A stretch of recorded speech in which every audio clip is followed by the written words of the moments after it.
afternoon. My name is Saurabh and I'm working with Dreamworks Studios. और इससे पहले मैं काठमांडू में वर्क करता था जहाँ पे मैंने बहुत सारी हॉलीवुड मूवीज़ में भी काम किया है। यहाँ पे आके रीजनल मूवीज़ की भी कमर्शियल्स ये सब पता है।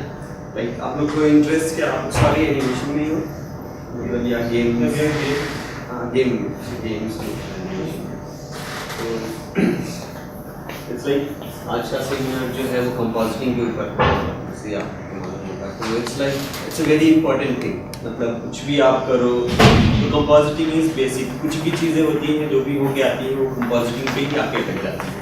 मतलब अगर आपके पास एक अच्छा कंपोजिटर नहीं है तो आप चाहे मॉडलिंग करो, अच्छा टेक्सचरिंग करो, अच्छा लाइटिंग कितना भी अच्छा कर लो, जब तक एक अच्छा कंपोजिटर नहीं रहेगा तो सारी चीज़ें वैसी की वैसी हो जाएंगी। ये बहुत ही इंपॉर्टेंट होता है।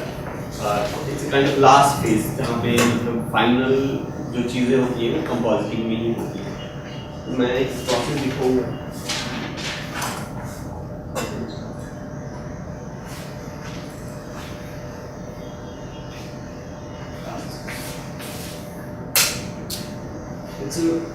दिख रहा है ना सर? ओके, इसमें बहुत सारे टर्म्स होंगे। क्या कुछ ऐसे टर्म्स हैं जो आप लोगों ने पहले देखे सुने हैं ऐसा समझ में आ रहा है? दिख रहा है ना?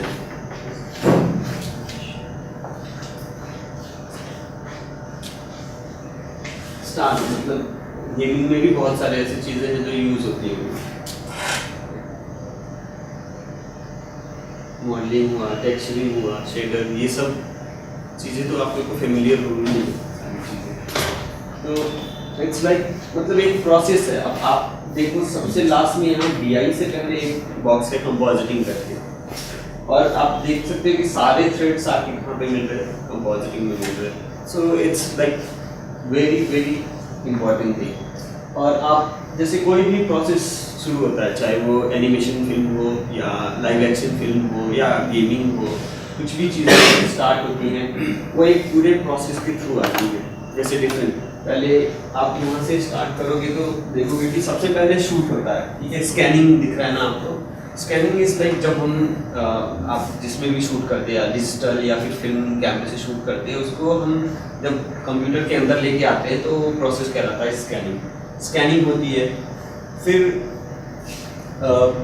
बेसिकली यहाँ पे आप लोग को दिख नहीं रहा है, इट्स लाइक ये जो ऊपर की लाइन आ रही है वो है स्क्रिप्ट। स्क्रिप्ट होती है, उसके ऊपर से प्रीविज बनता है, उसका मतलब विजुअलाइजेशन किया जाता है।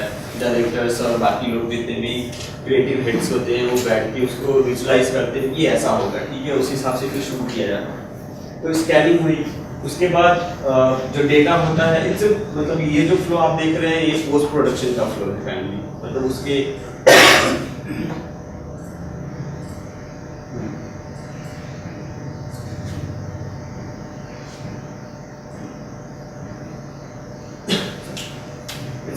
मतलब प्योरली ये पोस्ट प्रोडक्शन है जहाँ पे शूट होने के बाद की जो चीज़ें होती हैं प्रोडक्शन होने के बाद, उससे पहले आपका विजुअलाइजेशन प्री प्रोडक्शन वगैरह होता है, वो चीज़ें अलग हैं।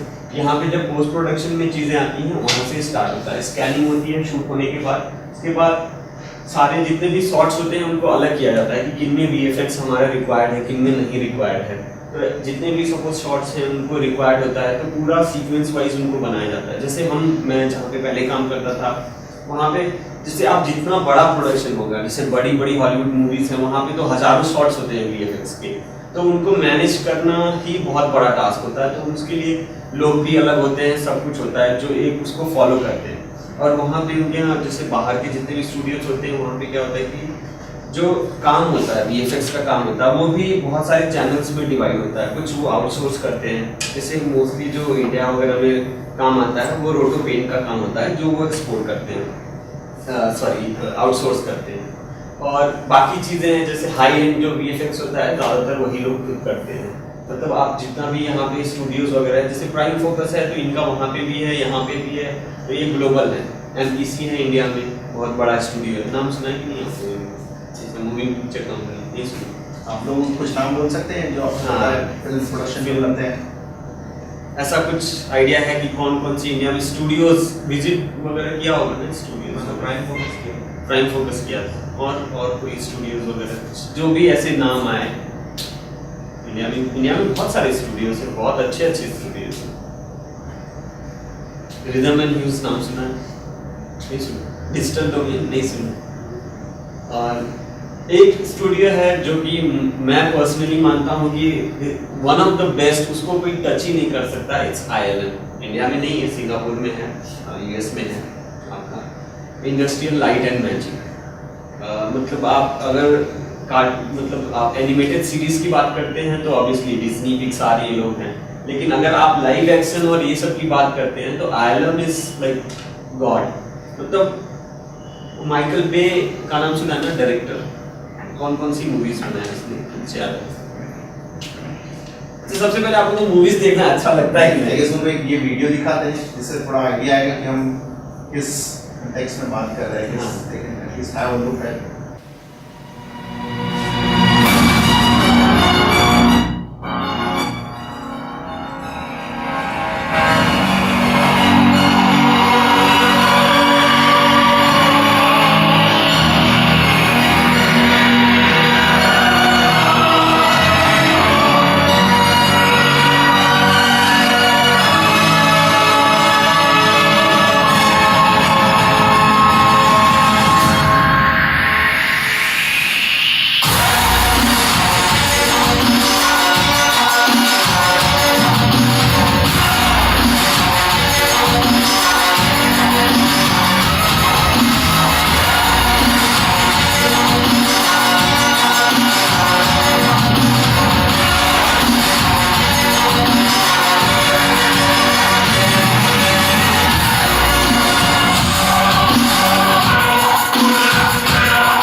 ये देख के क्या लगता है आपको? क्या एक्चुअली आपने देखा क्या ये? मतलब क्या याद क्या रहा इतना देखने के बाद? मूवीज में देखने को ऐसा लगता है वो क्या है, मतलब आपको ये लगता है ज्यादातर चीजें फेक हैं? हाँ। यही फीलिंग है ना कि ज्यादातर चीजें फेक है? यस, बहुत ज्यादा चीजें फेक है। और आज के जमाने में VFX ऐसा है कि आप जो चीजें सोच नहीं सकते वो भी फेक है। सर एक्चुअली जो कई जगह के लोकेशंस भी फेक है काफी। That is like minimum you can say कि कहीं पे VFX देते हैं तो लोकेशन का देते हैं। So VFX से आप लोग समझते क्या है? मतलब क्या समझते हैं कि अगर कोई भी टर्म आता है विजुअल इफेक्ट्स, तो आप उससे क्या समझते हैं? क्या क्या चीजें आ सकती हैं विजुअल इफेक्ट्स के?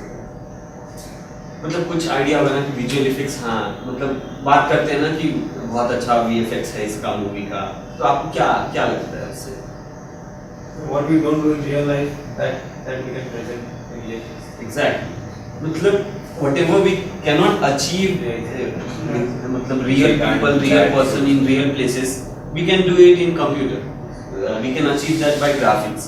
तो वो चीजें विजुअल इफेक्ट्स होती हैं। और आज के जमाने में आप बिलीव नहीं करोगे, हम इंसान बना सकते हैं। रियल आप कह नहीं सकते कि वो मतलब कंप्यूटर जनरेटेड ग्राफिक्स है। इतना VFX हमारा आगे बढ़ चुका है। आप लाइफ ऑफ पाई देखा है, सबने देखा है, उसमें जो शेर था ना वो कंप्यूटर जनरेटेड ग्राफिक्स है। मतलब आप ऐसा वो बना सकते हो कि मतलब आप सोच सकते हो कि हमारा VFX टेक्नोलॉजी कहाँ से कहाँ चली गई, कि मतलब लाइव उस रियल मतलब जो टाइगर है, लायन है, टाइगर है, जो भी है, वो उसके साथ हम इंटरेक्ट कर रहे हैं रियल लाइफ में, और वो मतलब कोई कह नहीं सकता कि आप देखिए कि वो रियल नहीं है वेरी फर्स्ट प्लेस। और उसके लिए हमारा ये जो चीज़ें होती हैं लोग अचीव करते हैं, ये हर जगह मतलब जो डिस्ट्रीब्यूशन होता है इन सब का, कुछ काम वहाँ पे होता है, कुछ हमारे यहाँ के भी आर्टिस्ट होते हैं। रिदम एंड ह्यूज ने किया था उसका VFX लाइफ ऑफ पाई का, यहाँ के स्टूडियो में भी जो एनिमेशन वगैरह था लाइन का बहुत सारा यहाँ पे किया था, वहाँ पे मुंबई में किया हुआ था, और आपको पता ही ऑस्कर जीता उन्होंने। तो मतलब उस हद तक हमारा VFX जा चुका है, और अभी हम लोग थोड़े पीछे हैं। हम बॉलीवुड की बात करें तो बहुत पीछे हैं हम उनसे टेक्नोलॉजी वाइज, चाहे किसी भी चीज़ से करें तो। अवतार देखी भी नहीं, सबने देखी होगी, ठीक है। अब उनके पास टेक्नोलॉजी ऐसी है, अवतार का जो डायरेक्टर है जेम्स कैमरून नाम सुना होगा, मतलब टॉप मोस्ट डायरेक्टर्स में से एक है। उन्होंने जो स्क्रिप्ट लिखी थी उसकी, वो 11.5 साल तक स्क्रिप्ट लिखी थी अवतार की, 11.5 साल स्क्रिप्ट लिखी थी, प्री प्रोडक्शन किया था, मतलब विजुलाइज किया था चीज़ों को, और उनको बनाने में 4.5 साल लगे थे बाकी के, और 11.5 साल विजुलाइजेशन करने में, मतलब कितना 16 साल वो मूवी बनाने में लगा था। इसीलिए उसने टाइटैनिक के बाद कुछ नहीं, सीधे ये बनाया था। अब प्रॉब्लम ये था वहाँ पे कि उन्होंने जो कहानी, जो उसके पास स्टोरी थी, वो at the time of Titanic खत्म होने के बाद ही थी, लेकिन जब उसने अपना जो आर्ट डायरेक्टर था उससे मिल के बात की, तो उन्होंने बोला कि जो आप सोच रहे हैं वो आज के डेट में पॉसिबल ही नहीं है बनाना।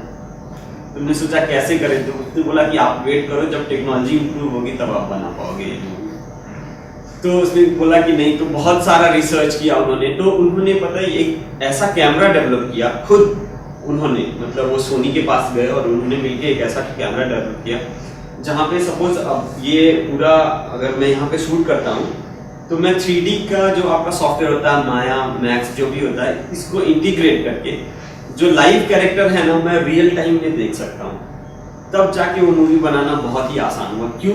क्योंकि उसमें ज्यादातर जो चीजें थी वो सारी CG थी, बस जो कैरेक्टर थे वो भी CG थे, बस उनका जो मोशन कैप्चर किया हुआ था। मोशन कैप्चर पता है आप लोगों को, जो मूवमेंट्स होती हैं वो डेटा जनरेट करते हैं वो सब, तो वो केवल मोशन कैप्चर किया हुआ था। लेकिन जब तक आप चीज़ों को देख नहीं पाएंगे, विजुलाइज नहीं कर पाएंगे, आप कोई भी चीज़ परफेक्टली अचीव नहीं कर सकते। और ये बहुत ज़्यादा इंपॉर्टेंट है डायरेक्टर के लिए कि वो क्या शूट हो रहा है, क्या देख रहा है, मोमेंट मैच हो रहे हैं कि नहीं मैच हो रहा है, ये सब देखना बहुत ही ज़रूरी था। तो जो मॉडल्स वो लोरेज बनाते थे, लो पॉली मॉडल्स वगैरह बनाते थे, वो उसको इंपोर्ट करके रियल टाइम में वो कैमरे के थ्रू देखते थे, तब जाके ये मूवी बनाना पॉसिबल हुआ था। और ये सब बहुत चीज़ें उन्होंने खुद की डेवलप की थी। आप इसकी मेकिंग वगैरह मिल जाती है इजीली, इंटरनेट पे अवेलेबल है, आप देख सकते हो सब चीज़ें कि कैसे। और हर दिन टेक्नोलॉजी इंप्रूव होती है, नए टूल्स आते हैं, आप सीखते हो उनको। पीछे आप कोई भी सॉफ्टवेयर यूज करते हो, आप अपना जो भी सॉफ्टवेयर यूज करते हो, वो भी अगर आप 5 साल पहले का सॉफ्टवेयर देखो और आज का सॉफ्टवेयर देखो तो जमीन आसमान का अंतर होता है। बहुत सारी चीज़ें होती हैं आप जो आज के में अचीव कर सकते हो वो कल के में वो नहीं कर सकते। मतलब आप बहुत अगर पीछे जाते हो वर्जन में, फोटोशॉप एक generally mother of all software बोलते हैं फोटोशॉप को, उसका आप पुराना वर्जन लो फोटोशॉप 6 और CS6 में बहुत ज़्यादा अंतर है, ज़मीन आसमान का अंतर है। मतलब बहुत सारी चीज़ें ऐसी हैं जो आप अचीव कर सकते हो फोटोशॉप CS6 में, जो आप सोच भी नहीं सकते कि at that moment of time की आप अचीव कर सकते थे। तो same as a visual effects, और हर चीज़ के साथ ऐसी है, गेम्स के साथ भी ऐसा है, मोर एंड मोर इंटरैक्टिव होती जाती है चीज़ें। जैसे कि टेक्नोलॉजी बढ़ती जाती है वैसे इंटरैक्शन बढ़ते जाता है चीज़ों का। और बाकी और VFX में यही लाइक किसी भी तरह का ग्राफिक्स जो है, मतलब आप जो कंप्यूटर से जनरेट होता है, चाहे वो फायर हो, ब्लास्ट हो, कैरेक्टर्स हो, किसी भी तरह का ग्राफिक्स जो है वो मतलब वो भी VFX की तरह अंतर्गत आता है। So in part 7 they have created a CG character of Paul Walker. Sorry, So in part 7 हाँ, they have created a CG character of Paul Walker.